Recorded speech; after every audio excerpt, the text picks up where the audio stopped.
Oke, kenalin gue Rehan Sopari. Di sini gue bikin konten edukasi buat ngasih pencerahan ke diri lu. Dengerin gue baik-baik. Video ini bukan buat semua orang. Kalau lu orang yang gampang tersinggung, kalau lu orang yang ngerasa dunia ini isinya cuma pelangi dan bunga-bunga, mending lu close video ini sekarang. Gue gak butuh viewers dari orang lemah. Gue pengen ngomong sama lu yang pengen naik kelas tapi lu ngerasa berat banget buat melangkah. Lu tahu kenapa berat? Bukan karena lu nggak pinter, bukan karena lu nggak punya modal, tapi karena di sekeliling lu ada orang-orang yang karakternya kayak sampah tapi lu pelihara. Dunia ini kompetitif, lu nggak bisa lari maraton kalau kaki lu diikat sama batu pemberat. Nah, orang-orang dengan karakter yang mau gue bahas ini adalah batu pemberat itu. Lu sadar gak kenapa orang-orang sukses circle-nya makin kecil? Karena mereka makin pinter milih siapa yang boleh masuk ke hidup mereka. Hari ini gue bakal kasih tahu lu karakter manusia paling jelek yang harus lu buang dari hidup lu sekarang juga. Tanpa kompromi, tanpa tapi. Lu mau denger? Oke, kita bedah satu-satu. Poin pertama, si pemalas yang berlindung di balik kata idealis. Karakter pertama, dan ini banyak banget di Indonesia. Orang yang sebenarnya males tapi so idealis. Ini bahaya banget. Lu tanya deh ke dia, kenapa lu nggak kerja? Kenapa lu nggak bangun bisnis? Dia bakalan jawab, gue nggak mau kerja sama orang. Gue pengen bikin sesuatu yang benar-benar murni dari hati gue. Gue nggak mau kejebak sistem kapitalis. Itu cuma omong kosong. Contoh kasusnya kayak gini, lu pasti pernah punya temen diajak kolaborasi, alasannya banyak. Diajak mulai proyek kecil, dia bilang, itu nggak selevel sama visi gue. Padahal kenyataannya, dia cuma takut gagal. Dia cuma males gerak. Orang kayak gini tuh bakal nularin penyakit procrastination ke lu. Lu yang tadinya semangat mau jualan, mau bikin konten, mau belajar skill baru, bakal diajak ngopi berjam-jam cuma buat dengerin filosofi dia yang nggak ngehasilin duit sepeser pun. Orang sukses itu banyak gerak. Kalau lu nemu orang yang mulutnya gede bahas visi, tapi tangannya bersih, nggak pernah kerja keras, nggak pernah ngerasain hustle atau kesibukan, mending lu cabut, jauhin. Mereka itu racun yang dibungkus sama kata-kata puitis. Lu mau jadi pemimpi atau mau jadi pemain?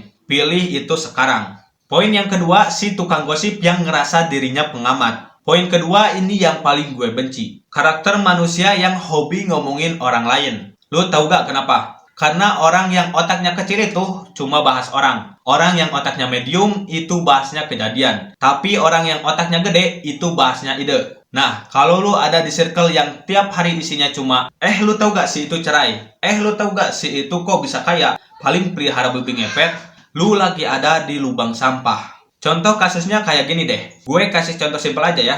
Lu lagi nongkrong, terus ada satu temen lu bilang, si Budi sekarang sombongnya sejak punya mobil baru. Nah, lu perhatiin baik-baik muka dia pas ngomong gitu. Itu adalah muka orang yang insecure. Dia nggak bisa nerima kesuksesan orang lain, akhirnya dia jatuhin karakter orang itu biar dia ngerasa lebih tinggi. Dan dengerin gue, kalau dia bisa ngomongin si Budi di depan lu, dia 100% bakalan ngomongin lu di depan si Budi. Percaya sama gue. Orang yang kayak gini tuh nggak punya nilai tambah dalam hidup lo. Lu nggak dapat ilmu, lu nggak dapat koneksi, lu cuma dapat sampah visual dan auditori. Lu mau jadi pengamat hidup orang atau lu mau jadi orang yang diamati karena kesuksesan lu? Pikir pakai otak lu sendiri. Poin yang ketiga yaitu si parasit yang berkedok solidaritas. Terus ada lagi nih, karakter yang paling sering nipu anak-anak muda zaman sekarang. Si parasit yang selalu bawa-bawa kata solidaritas atau teman lama. Ini klasik banget, mereka datang ke lu cuma pas mereka butuh sesuatu.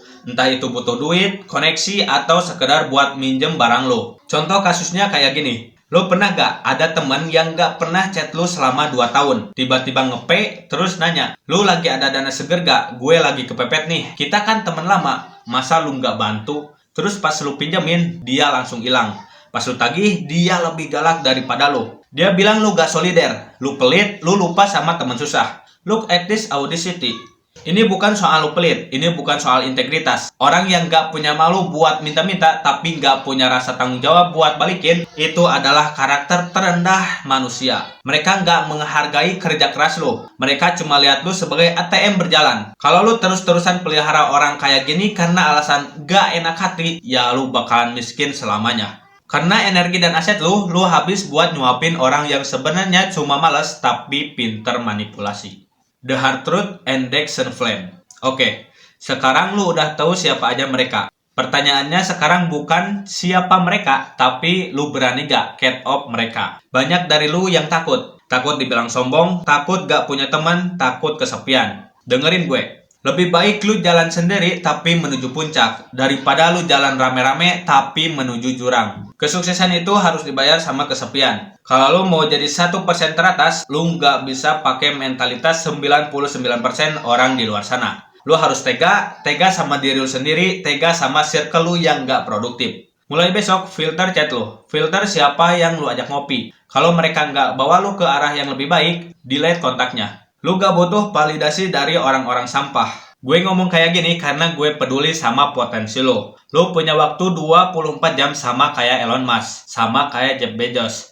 Jangan buang waktu lu buat dengerin keluhan orang males atau gosip murahan. Fokus ke diri lu, investasi ke otak lu, dan buang semua batu pemberat di kaki lu.